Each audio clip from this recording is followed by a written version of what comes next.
Firstly गुलशन जी, आपका स्वागत है आडमगढ़ बस में। हेलो। कितना एक्साइटमेंट है अर्चना से मिलने के लिए? बहुत खुशी हो रही है, बहुत मज़ा आ रहा है। जी। और मैं यहाँ आया हूँ बहन से मिलने के लिए, इतने दिनों बाद मिलूंगा अपनी बहन से, आया मज़ा आ रहा है। ओके, पहली चीज क्या आप कहना चाहेंगे अर्चना को, बिकॉज वो काफी ही दिनों से अकेला महसूस कर रही है। जी वही है कि मैं मिलूंगा तो उनका मनोबल बढ़ेगा, जी। उन्हें अच्छा लगेगा। जो अकेला महसूस कर रही है, टूट गई है, जी। तो उन्हें मोटिवेट करना है, अपनी बहन को थोड़ा हौसला बढ़ाना है उनका, तो वही है। आपको अभी तक अर्चना की जर्नी कैसी लगी है? बिकॉज कई लोगों ने उन्हें काफी ही कुछ बोला है और अर्चना ने भी काफी ही कुछ बोला है बाकी कंटेस्टेंट्स को। ये लाइफ है, लाइफ में उतार चढ़ाव ये सब होता रहता है, तो कुछ नेगेटिव भी बातें होंगी, कोई पॉजिटिव भी होएगा, सब होएगा, मिक्स होएगा। वो पॉजिटिव भी आएगा और नेगेटिव भी आएगा, तो हमें पॉजिटिव बातों को सोचना है, नेगेटिव बातों को रखना ही नहीं है। एक कान से सुनना, निकालना है बस, है ना।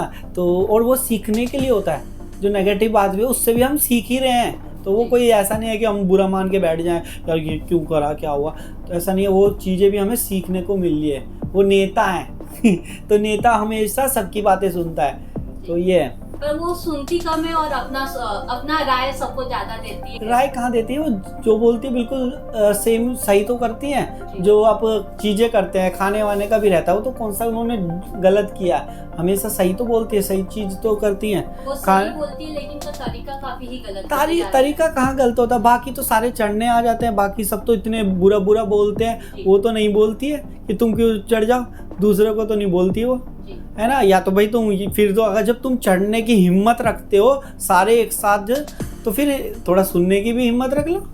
जब इतना चढ़ोगे, चढ़ना मंजूर है, मतलब तुम ये नहीं देख रहे हो कि एक किली पे सब चढ़ रहे हो, तब वो तुम्हें नहीं दिख रहा है, तब तुम में हिम्मत आ जाती है कि हाँ एक साथ आ जाओ, एक साथ आ जाओ, और वो उस पर फिर करते हो तुम ऐसा, तो नहीं। तो बहन बिल्कुल सही है, कुछ ऐसा नहीं कहते। और लैंग्वेज की बात है, लैंग्वेज हमारे मेरठ में तू तड़ाक होती है, तू तड़ाक होती है, तो मेरी बहन फिर भी लैंग्वेज हमारी ठीक है, कोई हमारे वहाँ आप करके ऐसा नहीं होता। तो हमारे यहाँ घर पे जो बहन है मेरी वैसी है, वो मस्त मोला लड़की है और रियल पर्सन है। तो आप या तो रियल बनवा लो, रियलिटी शो है तो वो रियल बन के आइए यहाँ पे, फेक नहीं करेगी। अगर फेक करेगी तो जनता का प्यार नहीं मिलता उन्हें, जो आज दिल से जुड़ी हुई है ना, तो वो उनका रियल पर्सन के नाते जुड़ी हुई है, दिल से जो लोगों को छू रही है। हर जैसे मतलब वो रोती है तो जनता भी रो रही है आज, क्यों रो रही है, क्योंकि उनको दिल से छुआ हुआ है उनका दिल, तो इसलिए। जब शिव और अर्चना का झगड़ा हुआ था, उन्हें घर से बाहर निकाल दिया गया था, तब आप लोग का फैमिली का रिएक्शन कैसा था उस बात को लेकर? मैं जी बहुत वो लगा था, मुझे तो समझ में भी नहीं आया था कि क्या हुआ, क्या क्यों पता ही नहीं चला था। बाद में पता चला था कि मैं उस टाइम पे चेन्नई गया हुआ था, तो पता नहीं था, मैंने देखा नहीं था। फिर बस पता चला कि ऐसा ऐसा वो निकल गया कि 3 रात को। फिर देखा तो फिर पता चला, फिर प्रोमो वगैरह देखा कि ऐसा ऐसा गलती तो उनकी थी नहीं। तो फिर चीज़ें एपिसोड हुआ है, फिर दिखाया कि हाँ कैसे प्लानिंग कर रहा था शिव, कि वो पहले ही स्टार्टिंग में प्लानिंग कर रहा था, कि ऐसे ऐसे पूरा प्लानिंग दिखाई थी। तो फिर वो चीज़ तो ऑफकोर्स माने नहीं था कि हाँ तुमने प्लानिंग करके, और तुम्हें बार बार वार्न किया था कि इस चीज़ को नहीं करना, नहीं करना, नहीं करना। जब नहीं करोगे तो तुमने ऐसा किया, फिर उसके बाद तो ये चीज़ नहीं था, तो वो ऑफकोर्स उन्हें आना ही था। अगर बात किया जाए कि एमसी की मॉम को लगता है कि अर्चना प्रोवोक सबसे ज्यादा करती है एमसी स्टैन को। जी वो गलत है, क्योंकि देखा भी होगा वो कभी प्रोवोक करती ही नहीं है एमसी स्टैन को। और जो चीज़ था पहले अब्दू को बताया गया था ना, देखा भी था आपने, अब्दू को भी बोला था उन्होंने कि, पर अब्दू ने क्या बोला था आंसर में, क्या जवाब है, हाँ ठीक है। वो जब सुनते ही नहीं है तो क्या किसको बोले, तो वो चीज़ तो प्रूफ है कि आप ऐसा नहीं बोल सकते हो कि अब्दू को भी नहीं बोला, अब्दू को भी बोला, शिव को भी बोला। शिव ने तो उंगली कर दी थी, जा दम है, क्योंकि इसका मतलब शिव नहीं बोल सकता, वो तो खुद ही बता रहा है ना अपने मुंह से। उसको ये तो नहीं कि हमने बोला है, ये बहन ने बोला कि तू बोल रहा है, उसने तो खुद अपना कबूल कर लिया कि मैं डरता हूँ, मैं नहीं बोल सकता। तो मतलब क्या है भैया, ये कंटेस्टेंट है, ऑफकोर्स बोलने का हक है सबका है, तो वो बोलेगी। क्योंकि देखा था उन्होंने बोला, क्यों जब उनके कपड़े फेंके थे, कपड़े भी तो उनके भी तो फेंके थे, तब भी तो नहीं, तब क्यों आ गए थे, तब क्यों आए थे, तब बोलने का हक किस पर था, उनके साथ गलत क्यों किया, कपड़े कोई ऐसे लड़की के कपड़े फेंकता है, कोई हाथ लगाता है क्या ऐसे कोई कपड़े? और उनकी चद्दर उठा के तुम जरा सा, उनकी तबीयत सी खराब थी, वो तो उन्होंने बोला नहीं, क्योंकि वो ऐसा नहीं ड्रामे करती कि बोल देंगी कि उनकी तबीयत खराब है। उनकी साफ दिख रही थी उस टाइम पे कितनी तबीयत सी खराब थी। और वो हमेशा देखा भी होगा सबसे काम में करने में वही है, खाना बनाने हो कुछ भी हो, वो अपना काम अच्छे से करती है। तो ऐसा नहीं है कि तो चीज़ है।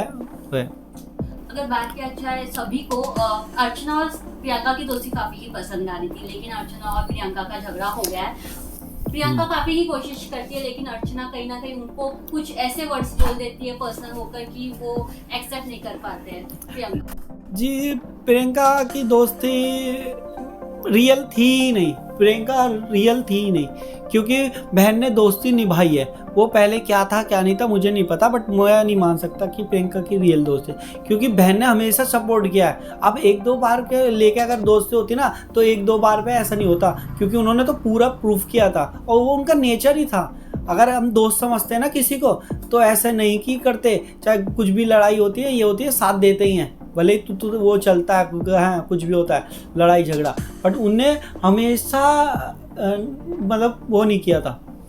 और प्रियंका भी तुमने सपोर्ट करती बैठी, जब वो बाहर गई थी तब प्रियंका ने ही सभी से लड़ा था। कई बार प्रियंका अर्चना की फेवर में नजर आई है। जी फेवर में नहीं, पहली बात तो प्रियंका के वजह से नहीं आई है, क्योंकि अगर ऐसा होता तो अंकित भी आ सकता था, ठीक है। अगर ऐसा होता तो अंकित को बुलाते ना।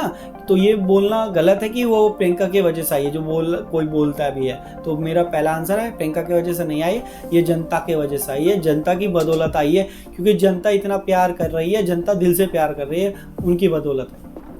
काफी ही रणनीति भी बनाती हुई नजर आती है। उन्होंने अंकित के लिए मंदिर से जुड़ गई थी और उन्हें डिजर्व करती है ना वो चीजें। वो है कि जो चीज है ही नहीं, मतलब अंकित का नहीं होना सही था ना, कि भाई आप यहाँ पे कंटेस्टेंट आए हैं, कुछ जीतने के लिए आए ना, तो आप ऐसे कंटेस्टेंट का यहाँ पे होना ना होना एक ही बात होती है।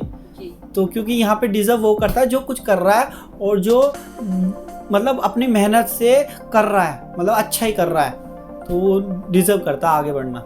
घर में और भी ऐसे लोग हैं जो मेहनत से नहीं बल्कि मंडली के ग्रुप के थ्रू आगे बढ़े हैं। अब आपको क्या लगता है कि अर्चना किसको टारगेट करेगी और किसको वो निकालना चाहेगी? जी मंडली के सारे ग्रुप है, देख रहे हो आप, सब मंडली में ही खेल रहे हैं, किसी का गेम नहीं है। और मैं मानना चाहूँगा मंडली का गेम साजिद सर ने गेम बिगाड़ दिया सबका। तो किसी का मंडली के जो ग्रुप है वो उनका कोई गेम नहीं है, वो क्या कर रहे हैं उनका अपना वैसा ही मान सकते हो, पर्सनली ऐसे ही चल रहा है, बस कोई गेम नहीं है। तो मैं किसी को कंटेस्टेंट के वो वैसे मान रहा नहीं हूँ कि वो गेम खेल रहे हैं, बस साजिद सर है मंडली के, ये बोलना चाहूँगा बस।